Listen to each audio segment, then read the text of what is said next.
ایک مفتی صاحب کہتے ہیں کہ آپ وہابی افکار سے ابھی تک جان نہیں چھڑا سکے. کوئی بات تو انہوں نے کی نہیں ہے، کوئی بات ہوتی تو میں جواب دے دیتا. یہ تو اس قابل ہی نہیں کہ ہم اس بات کو جواب دیں. وہ بات کریں نا کہ فلاں فکر ایسی ہے، قرآن حدیث میں یوں لکھا ہوا ہے اور انجینئر صاحب اس فکر پہ چل رہے ہیں قرآن حدیث کو چھوڑ کے. بونگی کا جواب تو نہیں دیا جاتا. میں دے تو سکتا ہوں لیکن میری زندگی اس سے قیمتی ہے کہ میں 1 گھنٹہ اس کے اوپر ضائع کروں. جب کوئی بات سامنے آئے گی نا، ٹھیک ہے، حدیث ثقلین ہم سے زیادہ کس نے بیان کی ہے؟ اتنی تو شیعہ نے نہیں کبھی بیان کی جتنے ہم نے کی ہے. ہمیں کوئی بتائے گا کہ حدیث ثقلین پہ بولے یا رفع الیدین پہ بولے؟ ٹھیک ہے، تو یہ ضرورت ہی نہیں ہے. جب کوئی بلی تھیلے سے باہر آئے گی نا، پھر دیکھیں اس کے اوپر ہم پھر کیا کرتے ہیں. ابھی تو کچھ بھی باہر نہیں آیا انشاءاللہ تعالی. ابھی جتنا آیا نا کہ شیم آن یو، یہ کافی ہے.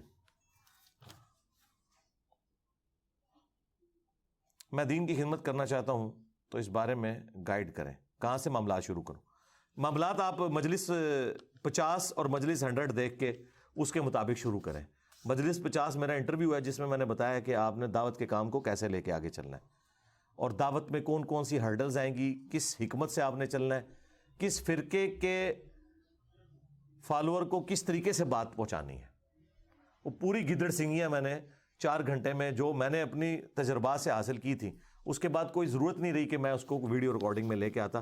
مجلس 50 ہے جس میں آپ کو طریقہ پتہ چلے گا، اور مجلس 100 میں آپ کو سلیبس مل جائے گا کہ بتانا کیا ہے لوگوں کو، کتابوں کا خدا ورسز بابوں کا خدا.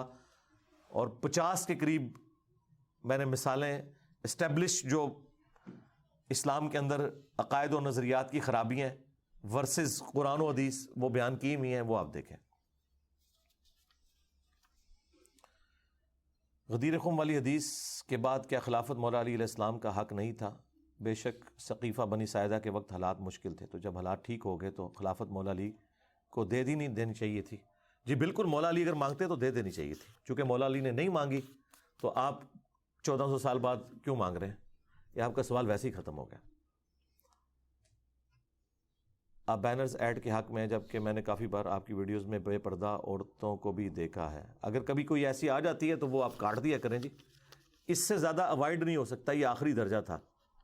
اور وہ بینر بھی اگر وہ سائڈ پہ کوئی بینر کھل جائے تو نیچے والا تو بہت چھوٹا ہوتا ہے، اس میں تو عموماً صرف ورڈکٹ ہی ہوتی ہے، اور اگر کوئی آ جائے تو آپ فوراً کاٹ دیں. اس کو آپ کو 1 سیکنڈ کا بھی انتظار نہیں کرنا چاہیے.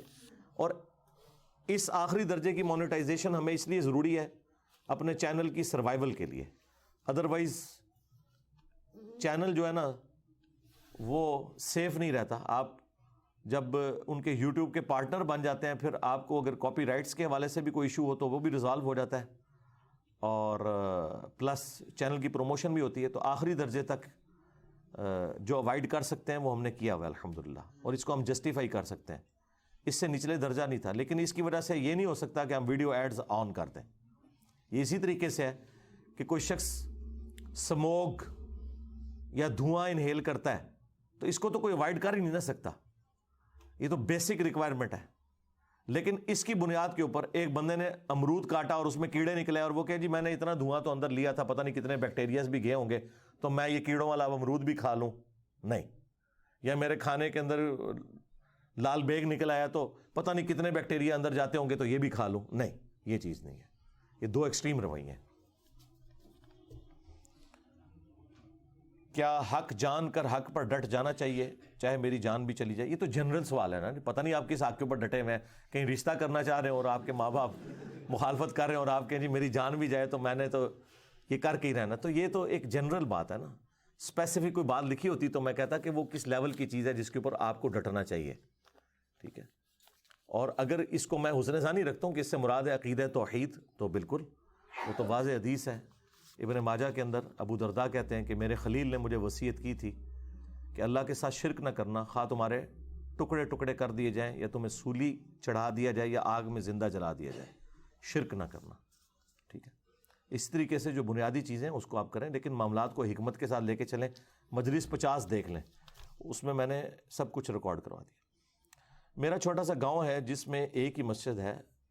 مجھے مسجد کے امام صاحب کی حرکتیں نہیں پسند، اور وہ اللہ اور نبی الاسلام کو اکثر برابر کہہ جاتے ہیں. نہیں اس طرح ڈائریکٹلی تو نہیں کہتے ہوں گے کہ برابر ہیں، اللہ کا بندہ ہی مانتے ہوں گے، لیکن اٹ سیمز لائک دیٹ. یہ ہوتا ہے، یہ حقیقت بات ہے. کیا میں ان کے پیچھے نماز پڑھ سکتا ہوں؟ تو اگر آپ کا دل نہیں مانتا کوئی اور مسجد چوز کر لیں، اور اگر کوئی اور مسجد نہیں ہے تو پھر ٹھیک ہے، اس کی غلطی کا وبال اس کے اوپر ہوگا، نماز آپ پڑھ لیں گے۔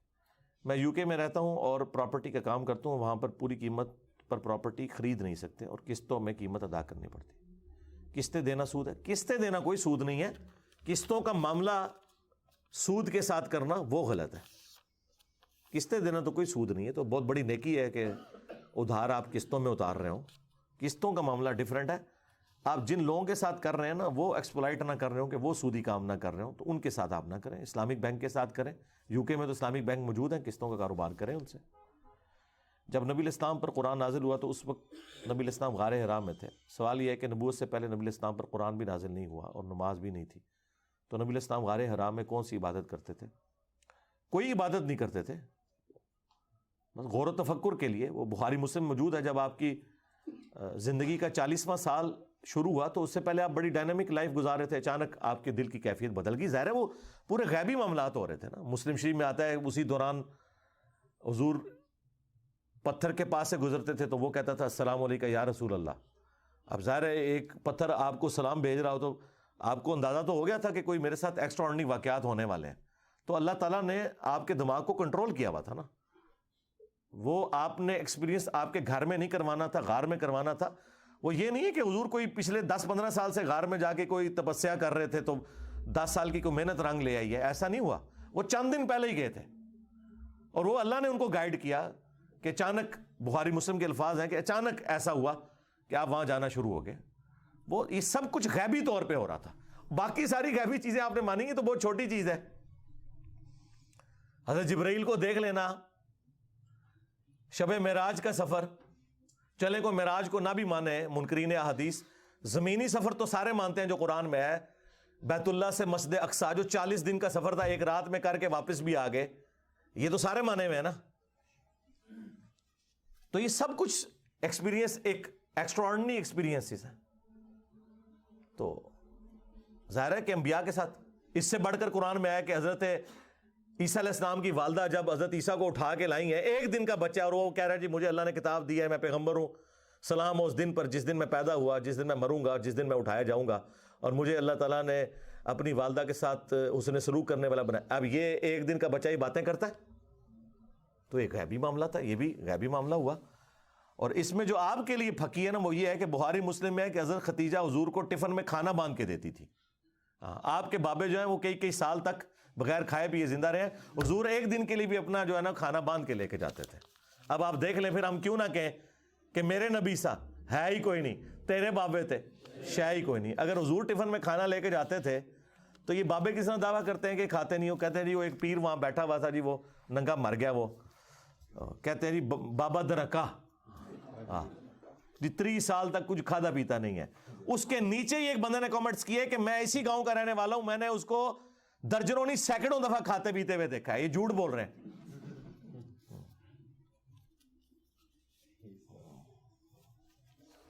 یہ سارے بابے لے کے آؤ نا میرے کول، جڑے اڈڑے والے نے انہوں نے میں منارے پاکستان تو سٹاں گا، ہاں جڑے پانی ترنے والے نے انہوں نے میں کشتی سوار کر کے جیل میں جڑا نا پرلے بیلے والے پاسے لے کے جاواں گا، ہاں اتوں موندا کرواواں گا انہوں نے۔ جڑے بھوکے پیاسے رہن والے نے انہوں نے بھی میں انہوں کا بھی بندوبست کرنا وا، ہاں تے جڑے سمندر روکنے والے وہ بھی لے کے آؤ، انہوں نے میں پانی پلا کے نا تے پھر انہوں کہنا ہوں روک کے دسو۔ ہاں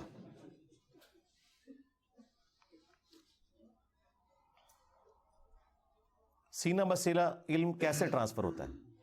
وہ لکھا ہوا ہے نا انہوں نے، بزرگوں نے، حکایات اولیاء میں، ٹھیک ہے نا جی۔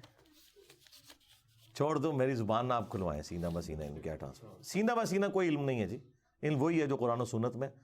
اس پہ یوٹیوب پہ میری ایک ویڈیو آپ دیکھ لیں، حضرت ابو ہریرہ کے 2 علوم، وہ جو بخاری کی ایک حدیث کو انہوں نے آؤٹ آف کانٹیکسٹ کوٹ کیا ہے کہ حضرت ابو ہریرہ کہتے ہیں کہ میں نے نبی علیہ السلام سے 2 علوم سیکھے، ایک تمہیں بیان کر دیا، دوسرا کروں تو تم میری گردن کاٹ دو۔ وہ کہتے ہیں وہ معرفت کا علم ہے۔ ہم کہتے ہیں حضرت ابو ہریرہ تمہارے کسی معرفت کے سلسلے میں نہیں آتے۔ رافضی جو ہیں وہ ان کو گالیاں نکالتے ہیں، اور صوفیوں کے کسی سلسلے میں نہیں آتے، اور دونوں کا یہی دعویٰ ہے۔ رافضی بھی کہتے ہیں سینہ بسینہ علم ہے، اور صوفی بھی کہتے ہیں۔ یہ انسان اس وقت کہتا ہے جب اسے یہ پتا ہو کہ قرآن و سنت ہمارے خلاف ہے۔ پھر وہ سینہ بسینہ کہتا ہے. ہم کہتے ہیں چلو سینہ بسینہ بھی کوئی علم ہوگا، لیکن کوئی ایسا علم تو سینہ بسینہ نہیں ہو سکتا جو قرآن کے خلاف ہو، ورنہ وہ شیطانی علم ہے نا. مان لیں سینہ بسینہ، مان لیا، لیکن اس کے اپوزٹ تو نہیں ہم مان سکتے، وہ تو نہیں ہو سکتا. تو اس کے والے سے جو وہ حضرت موسیٰ اور خضر کا واقعہ بیان کرتے ہیں، میں نے اس کے اوپر پوری تفصیلی ویڈیو ریکارڈ کرائی ہوئی ہے، ٹھیک ہے. اس طریقے سے تخت بلقیس والا واقعہ، اس کے اوپر وہ میں نے تسلی کی ہوئی ہے. علم لدنی کے اوپر 10 سال پہلے میری ویڈیو ریکارڈ ہوئی تھی 55A